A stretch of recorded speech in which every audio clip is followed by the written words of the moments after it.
नमस्कार, मैं हूं विजय कुमार और आप देख रहे हैं टॉप भारत न्यूज़। इस वक्त हमारे साथ मौजूद है कथक नृत्य की उभरती हुई कलाकार उपासना भास्कर जी। उपासना भास्कर जी, आपका हमारा चैनल में बहुत बहुत स्वागत है। नमस्कार।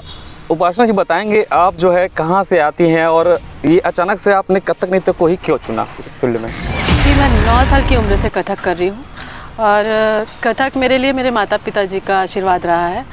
उन्होंने, मेरे पिताजी हैं जो हमेशा शास्त्रीय संगीत की ओर उनका अलग ही रुझान रहा है। वो खुद अपने नाना जी से हारमोनियम और तबला की थोड़ी थोड़ी जानकारी है उनको भी, इसलिए उन्होंने हम लोग को हमारे परिवार में जो भी हैं, जितने भी सदस्य हैं, थोड़ा थोड़ा सबको जानकारी है।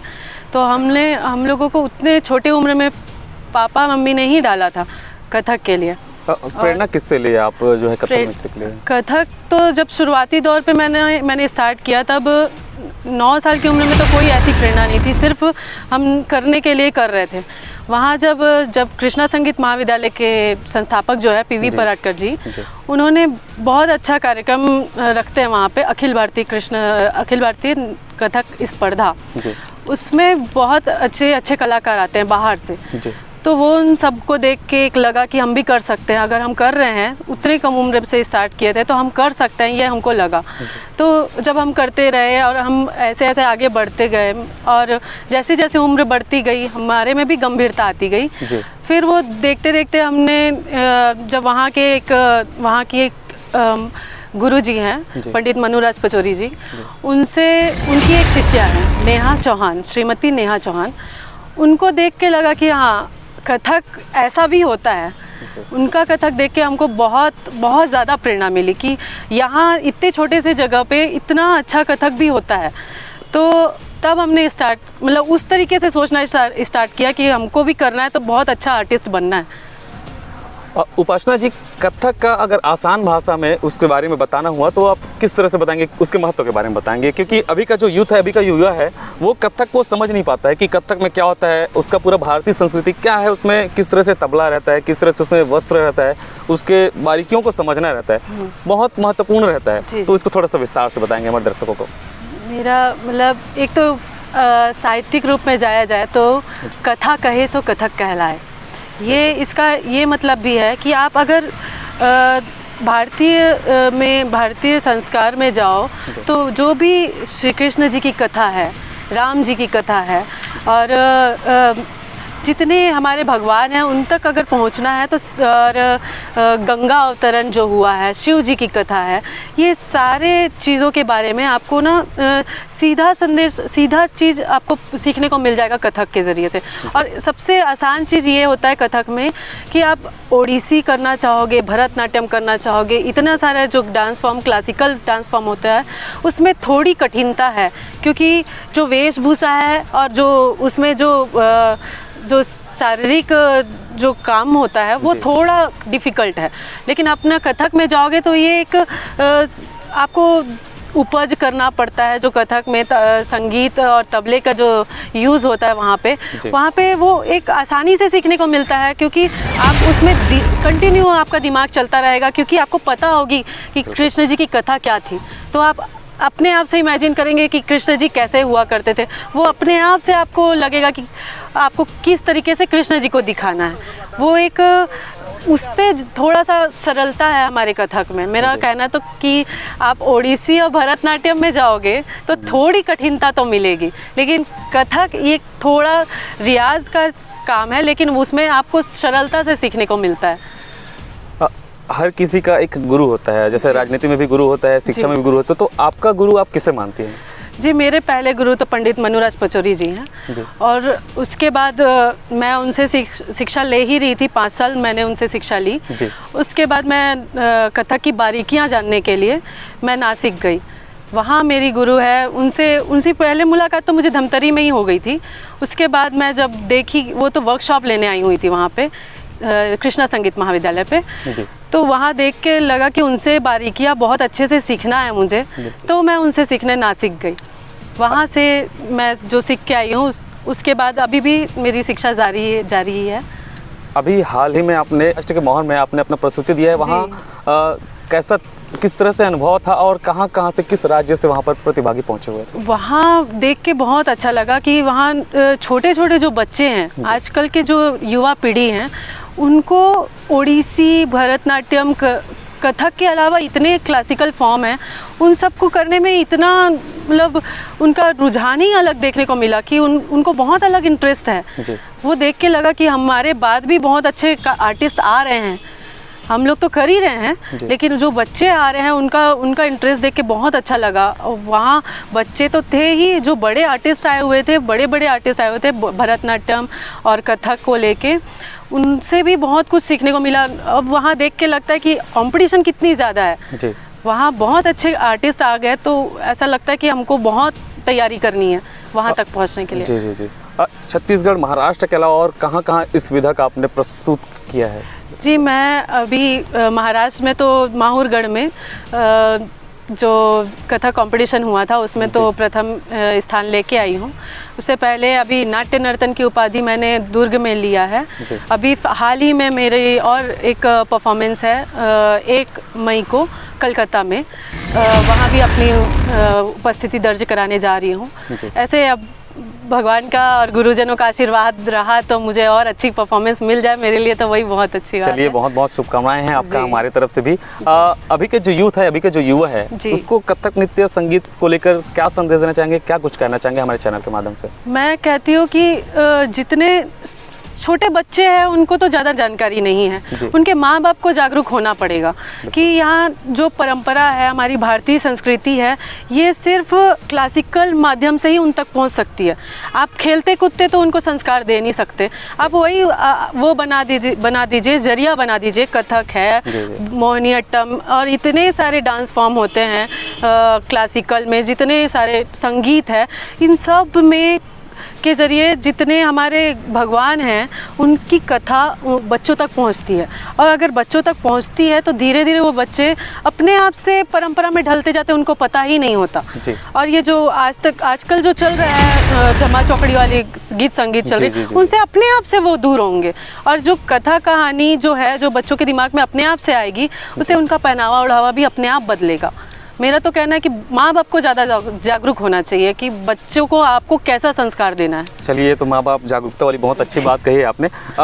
ये आपसे सवाल करते हैं, आपके पेरेंट्स, आपके माता पिता आपको किस तरह से सपोर्ट करते हैं? जी, मेरे माता पिता जी तो बहुत अलग सपोर्ट रहा है उनका कभी ये नहीं रहा कि मैं क्या कर रही हूँ, कैसा कर रही हूँ। उनको लगा कि ये हमारी बच्ची जिसमें खुश है वो करने दें। तो जब मैं बीटेक कर रही थी, मैं मैकेनिकल में बीटेक होल्डर हूँ, तो उस समय भी उनका एक अलग सपोर्ट दिखाई दिया कि जो करना चाहते हो करो, आपको अगर ग्रेजुएशन इसमें करना है तो करो। लेकिन उसके बाद मेरी माताजी के देहांत के बाद लगा कि मुझे कथक आगे बढ़ाना चाहिए। उनसे प्रेरणा मिली मुझे कि मुझे कथक करना ही चाहिए, क्योंकि उनको बहुत खुशी होती थी मुझे कथक करते हुए देख के। तो फिर मैं अपना कथक का लाइन फिर से स्टार्ट कर दी, और साथ साथ तो कर ही रही थी, लेकिन अब उसको एक अलग मुकाम तक लेके जाना है, कथक को ही लेके जाना है। अच्छा, आपने पहले से ही मतलब ठान लिया था कि इसको आगे लेके ही जाना। उपासना भास्कर जी, आपका फ्यूचर प्लान क्या है? आगे आप क्या करना चाहती हैं, आगे और क्या प्लान है आपका? जी, मैं कथक में मैंने स्टार्ट किया उस समय ही मैंने सोच लिया था कि मुझे उसमें एक स्थापित कलाकार बनना है, जैसे महाराज जी हुआ करते थे। कहीं उन तक ना पहुंच सकूं तो मैं कहीं आसपास तो पहुंच जाऊं, बस मुझे वो बनना है। क्योंकि आजकल जो ये जो संगीत चल रही है कि लोग उटपटांग डांस कर रहे हैं और उसमें एंजॉय भी कर रहे हैं, तो मैं चाहती हूँ कि एक दिन ऐसा आए कि मैं भी ऐसे लोगों तक पहुँचूँ कथक को लेके, और लोग इस टाइप के संगीत को छोड़ के कथक को लेके सीरियस हो जाए और कथक को सोचे कि हमको ऐसा कथक करना है और वहाँ तक पहुँचना है, वैसा बनना है। तो वो एक परंपरागत तरीके से लोग मतलब संस्कार में भी ढलेंगे, ये मैं चाहती हूँ। अच्छा उपासना जी, शास्त्रीय विधाओं में गुरुओं का क्या महत्व है? क्योंकि अभी वर्तमान में बहुत ऐसे इंस्टीट्यूट है जो इंस्टीट्यूट डाल के बैठे हुए हैं और वो दावा करते हैं कि हम म्यूज़िक सिखाएंगे और उस मुकाम पे ले जाएंगे, तो ऐसे में आप क्या कहना चाहेंगे? मैं कहना चाहती हूँ जैसे शास्त्रीय विधाओं में बिना संगीत, बिना तबला, अगर आप कथक को भी इमेजिन करोगे तो कुछ नहीं मिलेगा। कथक के साथ में संगीत है और तबला है, तभी वो कथक कंप्लीट होता है। आप ऐसे तो जो छोटी छोटी संस्थाएं हैं, अगर वो अच्छा संगीत आप तक पहुंचा रहे हैं तो वो उनकी मानता है, वो बहुत अच्छा काम कर रहे हैं। मेरे हिसाब से तो अगर ये जो संस्था है वहाँ पर आप जाके सीखें, आप खुद परखेंगे। माँ बाप हैं, बच्चे हैं, वो तो धीरे धीरे सब पता चलता ही है। और जैसे बड़े बड़े गुरुओं को आप देखना चाहोगे तो आजकल सोशल मीडिया में सब कुछ उपलब्ध है, तो आप उसके ज़रिए तो आप पहचानना सीख जाओगे कि आपको गुरु कैसे मिलना चाहिए, आपको क्या सीखना है और किस तरीके से सीखना है। ये सारी चीज़ें आजकल सोशल मीडिया में मिल जाती है। इस तरीके से यूज़ करें सोशल मीडिया को तो बहुत अच्छी बात है। जैसे मैंने अपनी शिक्षा ली थी यहाँ से, श्री कृष्णा संगीत महाविद्यालय से, तो मेरे गुरु रहे हैं पंडित मनोराज पचौरी जी, और बहुत अच्छे अच्छे गुरु को मिलने का मौका मिला मुझे यहाँ। जैसे ओम प्रकाश महाराज जी हैं, राधिका साठे जी हैं और विद्या हरि देशपांडे जी हैं। इन सब का मैं सौभाग्यशाली रही हूँ कि इन सब से मुझे मुलाकात करने का, भले कुछ समय के लिए ही सही, लेकिन मुझे इन सब से सीखने का मौका मिला। अगर मैं धमतरी में यहाँ जन्म ली हूँ तो मेरे लिए सौभाग्यशाली हूँ, मैं तो ऐसा समझती हूँ, क्योंकि इतने अच्छे अच्छे गुरुओं से मुझे सीखने का मौका तो मिला। तब मैं समझ सकी कि मुझे कथक करना है तो आगे किनसे सीखना है। तब मैं महाराज जी को अगर देखती हूँ तो मेरे दिमाग में पहले ही इतने सारे गुरुजनों को मैंने देखा हुआ है, आमने सामने देखा हुआ है, सोशल मीडिया से देखा हुआ है। तब मैं महाराज जी को अगर देखती हूँ तो मुझे लगता है कि उन तक मैं कैसे पहुँच सकती हूँ, मतलब आर्टिस्ट मुझे कैसे बनना है, वो सब चीज़ मैं सोच तो सकती हूँ, क्योंकि हर इंसान ऐसे ही शुरुआत करता है। अगर आप कोई संस्था से जुड़ेंगे तो शुरुआती शिक्षा तो आपको मिलेगी ही, कहीं भी जुड़ोगे शुरुआती शिक्षा मिलेगी ही। मेरा ये कहना है कि आपको जुड़ना ज़रूरी है। अभी महाराष्ट्र के माहौर में एक कथक का बहुत बड़ा महोत्सव था, जिसमें मेरी शिष्या उपासना भास्कर ने करीब 78 बल्कि शायद उससे ज़्यादा प्रतिभागियों को पछाड़कर प्रथम स्थान प्राप्त किया है। ये उनकी दूसरी उपलब्धि है। इससे पहले वो अखिल भारतीय नाट्य नर्तन का खिताब अपने नाम कर चुकी हैं। वो बहुत ब्राइट स्टूडेंट हैं और उनसे न केवल धमतरी को बल्कि प्रदेश को बहुत उम्मीदें हैं। जैसे महाराष्ट्र की बात करें तो यहाँ वो छत्तीसगढ़ की एकमात्र प्रतियोगी थी जिनका चयन हुआ था, और वहाँ जाकर जिस तरह से उन्होंने अपने नृत्य की प्रस्तुति दी, मतलब आप ये समझ लीजिए कि जजेस ने अपनी सीट छोड़कर उनके लिए स्टैंडिंग ओवेशन दिया। इससे बड़ी बात मेरा ख्याल है, ये मेरे लिए बहुत बड़ी उपलब्धि है कि मुझे ऐसी टैलेंटेड स्टूडेंट मिली, उसे सिखाने का मौका मिल रहा है। और यदि मैं बात उनके डेडिकेशन की करूं, समर्पण की करूं, तो शायद आज के यूथ को भरोसा ना हो, लेकिन यदि वो एक बार घुंघरू बांधती हैं तो मिनिमम 4 से 5 घंटे उनके पाँव में घुंघरू रहता है। सर, आपको कैसा फील होता है जब आपके जो छात्र हैं वो इस मुकाम तक पहुंचते हैं, और किस तरह से आप उसे प्रेरित करते हैं? कैसा फील होना चाहिए गुरु को जब उसका छात्र यहाँ तक पहुँचता है? तो निश्चित रूप से छाती चौड़ी होती है। और इनके मामले में, उपासना के मामले में, इसलिए और ज़्यादा मुझे गर्व का अनुभूति होती है, गर्व की अनुभूति होती है कि वो she is first class first engineer, mechanical engineer, and she denied the service of NTPC Korba and one more plant. तो एक इंजीनियर जो आज की तारीख में यदि वो सर्विस ले लेता या ले लेती तो आज की तारीख में 60 से 70 हज़ार रुपये आसानी से कमा सकती थी। ऐसे में वो दूसरी जगह पे किराए का घर लेके और कथक के लिए संघर्ष कर रही हैं। इसी से उनका डेडिकेशन समझ में आता है। होना ज़रूरी है। चलिए, बहुत बहुत बधाई आपको, बहुत शुभकामनाएं। काफ़ी संघर्ष भरा आपका इस सफ़र रहा है। तो ये तो थे उपासना भास्कर जी, जिन्होंने छत्तीसगढ़ के धमतरी ज़िले का नाम अपनी कथक नृत्य के माध्यम से रोशन किया है। ऐसे ही अलग अलग क्षेत्र में बेहतर कार्य करने वाले जो उत्कृष्ट कार्य कर रहे हैं, उनसे हम टॉप भारत के माध्यम से सीधी बात करेंगे। तब तक के लिए मुझे दीजिए विदा। जय जवाहर, जय छत्तीसगढ़।